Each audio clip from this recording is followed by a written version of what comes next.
Waves यानी world audio visual and entertainment summit, creativity की बड़ी लहर।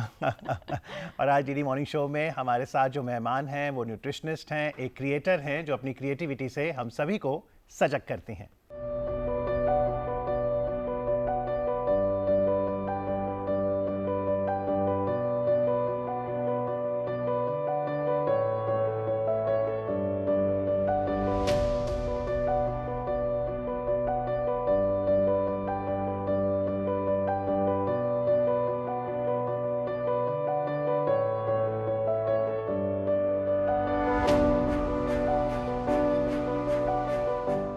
स्वागत कीजिए आशिमा अचंतानी जी का। नमस्कार, good morning, welcome to our show.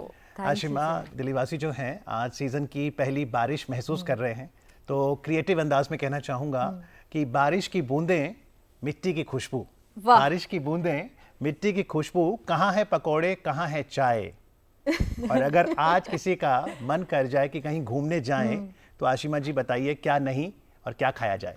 बिल्कुल, तो बारिश है तो पकोड़े तो बनते हैं जी। लेकिन एक चीज़ कहूँगी कि पकोड़े खाइए लेकिन घर पे बने हुए खाइए, साथ में अपनी अदरक वाली चाय भी लीजिए। और अगर आप हेल्थ कॉन्शियस हैं, जैसे हम आज के डेट में काफ़ी सारे लोग हैं, तो आप उसको बहुत सारे अलग तरीके हैं जिनसे बना सकते हैं। जैसे आप नॉन स्टिक पैन पे बना सकते हैं, अप्पे मेकर में बना सकते हैं, फिर वो ब्रेड पकोड़ा हो या प्याज का पकोड़ा। तो बाहर जब खाते हैं तो क्या तेल है, क्या प्रॉब्लम है? बाहर का तेल जो हमें जनरली मिलता है वो बार बार रीहीट होता है, जो आपके लिए इवेंचुअली हेल्थ के लिए खराब होता है। FSSAI का रूल भी है कि 3 बार से ज़्यादा एक तेल को आपको रीहीट नहीं करना होता है एट वेरी हाई टेम्परेचर्स। तो हम घर पे तो इस चीज़ का ध्यान रख सकते हैं लेकिन बाहर इस चीज़ का ध्यान नहीं रखा जाता है। और पकोड़े यूजुअली हम चाय के स्टॉल्स पे जाकर ही खाते हैं, तो वहाँ पर कितनी ज़्यादा बाहर तेल चेंज हो सकता है। ये एक सेहत की इम्पोर्टेंट बात है। आप इन्फ्लुएंसर हैं, क्रिएटर हैं, तो जब आप हेल्थ के प्रति लोगों को सजग करती हैं तो आइडियाज़ कैसे आते हैं, कैसे आप अपना वो कंटेंट डेवलप करती हैं? सबसे पहले होता है मैं एक प्रॉब्लम को पकड़ती हूँ जो बहुत कॉमन होता है, जैसे मेरे DMs में आता है या लोग मुझसे अक्सर पूछते हैं। फिर मैं उसको ये समझती हूँ कि हाँ, ये प्रॉब्लम को अब इसको ब्रेक डाउन कैसे करना है, तो उस कंटेंट को सिंप्लीफाई करके साफ सुंदर शब्दों में बताने का तरीका ढूंढती हूँ। अब उसके लिए मैं प्रॉप्स भी यूज़ करती हूँ और उसके लिए मैं पहले स्क्रिप्टिंग करती हूँ। जहाँ जितना ईजी हो जाएगा उतना ऐसा कंटेंट होना चाहिए जो एक छोटे से छोटा बच्चा भी समझ सके और बड़े से बड़ा। तो मिसाल के तौर पे जैसे अब हर घर परिवार सुबह सुबह जब उठता है वो पहले जाता है ब्रेड खरीदने, तो आप कैसे कंटेंट बनाएंगी उनको सजग करने के लिए कि कौन सी ब्रेड चुने? ब्रेड के लिए मैं अलग अलग टाइप की ब्रेड्स आपके सामने लाऊंगी और मैं आपको ये भी बताऊंगी कि कौन सी ब्रेड में कौन सी कितनी कैलोरीज है, क्या इंग्रेडिएंट्स है, क्या आपको खुद ऐसी चीज़ें देखनी चाहिए न्यूट्रिशनल लिस्ट में कि जिससे आप अपने लिए वो खुद चॉइस कर सकें। जैसे जो फर्स्ट 3 इंग्रेडिएंट्स होते हैं किसी भी पैकेट के पीछे, वो सबसे ज़्यादा क्वांटिटी पे होते हैं। तो अगर आप देखें कि उसमें होल व्हीट है तो वो अच्छा है, मिलेट्स हैं तो अच्छे हैं, लेकिन अगर रिफाइंड फ्लावर है तो वहाँ मैदा है तो अच्छा नहीं है। मैदा है तो बनता तो वो भी आटे से ही है, लेकिन जिस हिसाब से आज के डेट में हमारी जो हेल्थ डिजीजेस बढ़ रही हैं तो मैदा बेस्ट अवॉइडेड है। जी, अभी जब वेव समिट शुरू हो गई है और कंटेंट क्रिएटर्स के लिए एक बेहतरीन मौका है अपने आप को प्रूव करने का, दुनिया के सामने लाने का, आप इसको कैसे देखती हैं? मैं ये बहुत अच्छा प्लेटफॉर्म समझती हूँ। ये मेरी जर्नी स्टार्ट हुई कोविड के टाइम से। कोविड में सडनली रियलाइज़ हुआ कि अरे हम अपना क्लिनिक नहीं खोल सकते हैं, ऑनलाइन कर सकते हैं। एंड वहाँ से समझ आया कि यहाँ पर एक बहुत अच्छा प्लेटफॉर्म है अपने लिए क्लाइंट्स लाने का और लोगों को अवेयर करने का। तो ये तो, और जो वेव समिट अब लॉन्च किया है मोदी जी ने, ये तो एक बहुत ही रेवोल्यूशनरी चीज़ है, क्योंकि एज अ कंटेंट क्रिएटर हमें एक रिकग्निशन भी मिल रही है। हमारे ऐसा लगता है कि जो हमने मेहनत करी है उसको कोई ना कोई रिकग्नाइज कर रहा है, वो सफल हो रही है। तो आशिमा जी, वेव्स का एक ऑब्जेक्टिव ये भी है कि क्रिएटिव स्किल्स को हम बढ़ावा दें और रोजगार के नए अवसर बने। तो आशिमा जी जब न्यूट्रिशनिस्ट बनी तो उन्हें पता है कि आहार में कौन सा पोषण, लेकिन वीडियो बनाने के लिए मान लीजिए कैमरा एंगल कैसे रखें, क्योंकि कई वीडियो में हमने देखा है हमें एक नहीं दो आशिमाएं नजर आती हैं। तो और उसमें आप कभी पीछे से कमेंट्री करती हैं, रीमिक्स करती हैं, ये कैसे करते हैं? ये सब के लिए डिफरेंट टूल्स हमें दिए गए हैं। जैसे अगर आप इंस्टाग्राम की बात करें तो इंस्टाग्राम ने ही हमें बहुत सारे टूल्स दिए हैं, वो हर थोड़े दिन में कोई ना कोई एक नया टूल आपको अपडेट कराते हैं। उसके अलावा रीमिक्स के ऑप्शंस आजकल बहुत इजीली अवेलेबल हैं, और कोई अगर स्टार्ट करना चाहता है तो सबसे आसान तरीका है आप YouTube पे चले जाइए। आपको YouTube पे A to Z सब कुछ तो सीखने आपने को ये मिलेगा। सब कंटेंट बनाना वहीं से सीखा? शुरुआत मेरी वहीं से हुई, थोड़ी बहुत जो मेरे जान पहचान के लोग थे उनसे सीखा, कुछ मैंने प्रोफेशनल से भी सीखा उनकी वर्कशॉप्स अटेंड करके, Okay. और कुछ एक्सपीरियंस से आया। ओके। क्योंकि आप एक कंटेंट क्रिएटर बन जाते हैं तो बहुत ज़रूरी होता है कि फॉलोअर्स बढ़ें और ऑर्गेनिकली, और जी। तो वो ऑर्गेनिक फॉलोअर्स को बढ़ाने के लिए क्या क्या ट्रिक्स रहती हैं? आपको ट्रेंड्स के साथ चलना पड़ेगा और अपने कंटेंट पे ध्यान देना पड़ेगा कि वो कितना सामने वाले इंसान आपसे रिलेट कर पाता है। जहाँ रिलेटेबिलिटी होगी ना, वहाँ फॉलोअर्स ऑटोमेटिकली बढ़ेंगे। जितना आप चीज़ों को कॉम्प्लिकेट करेंगे ये सोच के कि हाँ ये ज़्यादा डिफ़िकल्ट कॉन्सेप्ट है, मैं सबको समझा दूँ, बट नहीं, वैसा नहीं चलता। मेरे एक्सपीरियंस में जितना आप सिंप्लीफाई करते जाएंगे कॉन्सेप्ट को, उतना ईजी तो है। अब ये बताइए, गर्मियों में हमारे पास ऑप्शन है ड्रिंक्स के कि हम कोकोनट वाटर ले लें, जी। मेरा पसंदीदा शुगर केन जूस, जी। बेल का जूस, नींबू जी। पानी, तो फिर आप कैसे रेकमेंड करते हैं वीडियो बनाकर?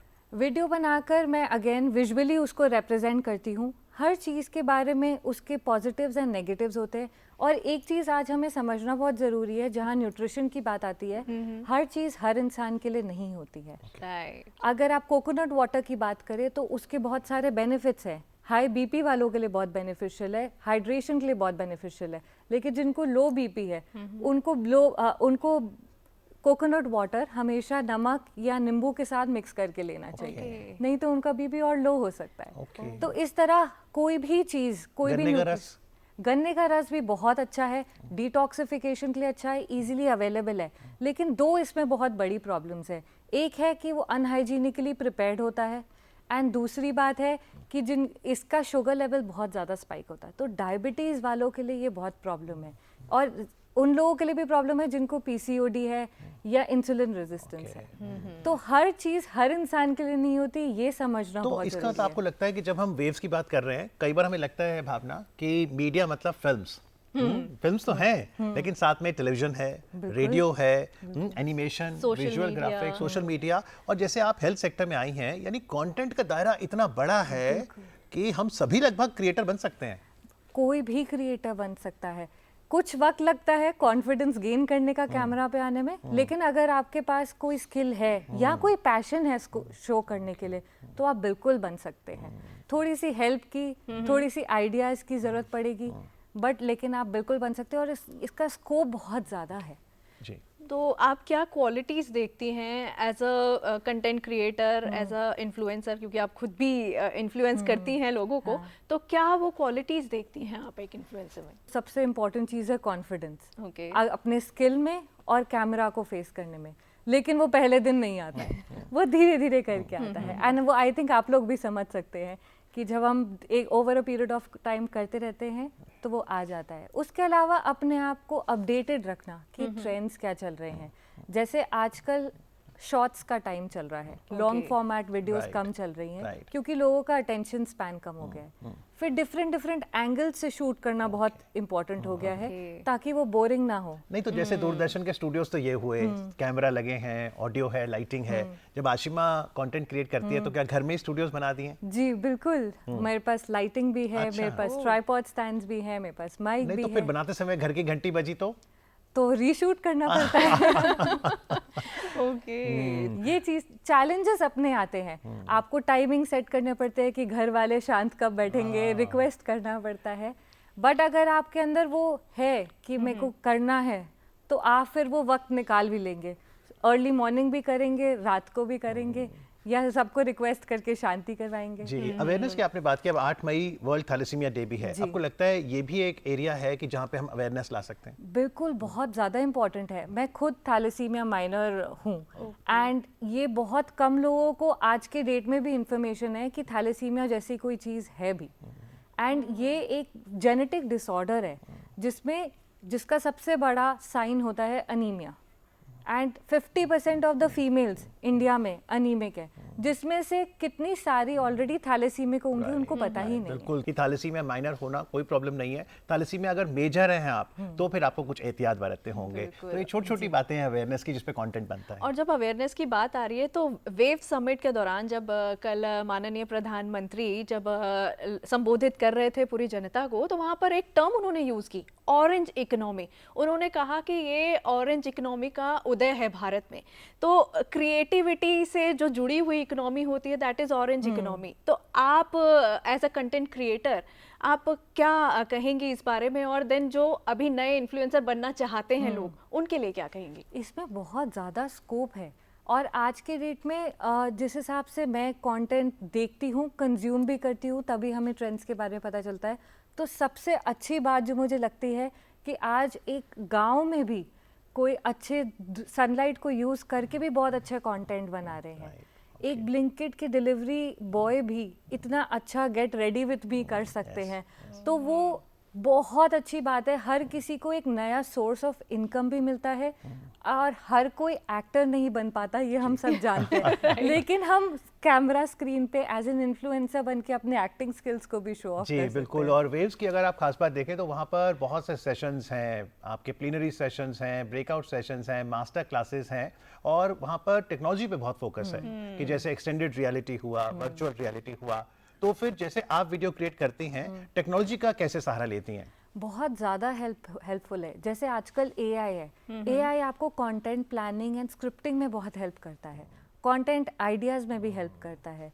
इनफैक्ट आप टेक्नोलॉजी में अब आप देखिए, अगर आप एक माइक को भी देखिए तो वो भी एक टेक्नोलॉजी है। Right. अगर आप लाइटिंग को भी देखिए तो वो भी आज एक टेक्नोलॉजी से इवॉल्व हुई है, जहाँ पे हमारे ट्राइपॉड हमारे वॉक को फॉलो कर रहे हैं। तो देयर इज टेक्नोलॉजी एवरीवेयर, और विदाउट टेक्नोलॉजी तो आज हम यहाँ बैठे ही नहीं होते। एब्सोल्युटली। आज तकनीक के माध्यम से आशिमा ने आप तक सेहत से जुड़ी इतनी बातें पहुंचाई हैं। आज हमें आपकी मुलाकात कराई creator, nutritionist, health influencer Ashima से। बहुत बहुत शुक्रिया आपका आज कार्यक्रम में जुड़ने के लिए। Thank you very much. Thank you so much for having